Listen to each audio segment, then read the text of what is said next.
You'd think a small spy recorder made in 1960 would have transistors in it and use tiny tapes. But no, a disinformation campaign has given you flawed information. This little recorder uses neither transistors nor tapes.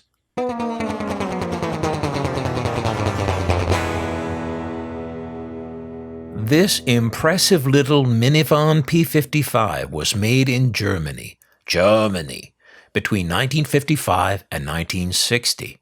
I was lucky enough to find this example still in its original box.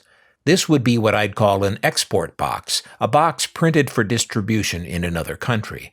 This one says Geiss-America, Chicago, Illinois. Exclusive importers and distributors in the U.S.A. The box may have been printed in Germany or perhaps by Geiss-America in the U.S. The papers are in English. This first one looks like a sales brochure and it has a price list, paper-clipped to it. Prices would fluctuate often enough to make it impractical to print the prices right on the color brochure. Inflation? Probably not in this case. It would be the exchange rate between Germany's Deutschmark and the U.S. dollar that caused the changing prices. Take a look at the Minifon, it says. Ooh, lots of stuff there. And this looks like another brochure and more accessories. An attaché case. People today would never believe how popular those were back in the 60s. Today, there are backpacks, of course, and people don't even remember that back then, nobody at all, except maybe a Boy Scout on a hike, had a backpack. This brochure is the rational one, the one that persuades you with all the practical reasons you should buy this thing. What's the thing in the yellowed envelope? It's a piece of gold foil for personalizing your Minifon. You use it like carbon paper to apply gold lettering, your initials typically. What's that, you say? What's carbon paper? Ask your grandfather. How to get perfect recordings. Some tips on getting good sound and how to actually use the various accessories. This is basically the owner's manual, I think. And now we have wires, a lot of wires. The microphone.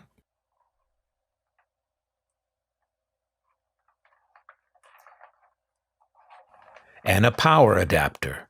You'd be using this power adapter too, whenever you could, since this thing would burn through batteries fairly quickly, and it uses 3 different kinds of batteries, the kind that weren't cheap. You'd save your batteries for undercover work. And here's a tape. Or is it? It is a tape recorder, right? Sorry, your sources are unreliable, and you've been duped again. Further investigation confirms that the recording medium is not tape, but wire. What, you say? Yes, it's true. One of the forgotten sound recording mediums of the 20th century was wire. These recorders work basically like a tape recorder. Or rather, I should say that tape recorders work like wire recorders because wire was first. When recording, magnetic impulses in the recorder's head are stored as magnetic patterns on a wire as it moves past the head. When you play it back, that same head, now in play mode, senses those impulses and sends them to be amplified for playback. Tape works the same way. Tape is a lot harder to make than wire, so if they already had wire, why tape? Well, for one thing, you can only get one track on a wire. Tape gives you multiple tracks, stereo, and more. The Minifon's cabinet is metal, finished in a dappled sort of paint that makes it look like industrial equipment. There are no transistors in the Minifon. Like this Belmont Boulevard radio from 1947, the Minifon uses subminiature tubes. Here they are inside the Belmont, and by themselves. As collectors, we think of these as spy recorders. And indeed, you could even get tiny hidden mics for use with them. Even a wristwatch that was really a secret microphone. But in reality, most of these were used as office equipment, for dictation and note-taking. As for music, they wouldn't be used much at all for that. This model, P55, came in a version Model L and also a Model S. This one has an S on the serial number and says on the box that it's a model number 5600 Model S 2-hour recorder. That's a lot of wire.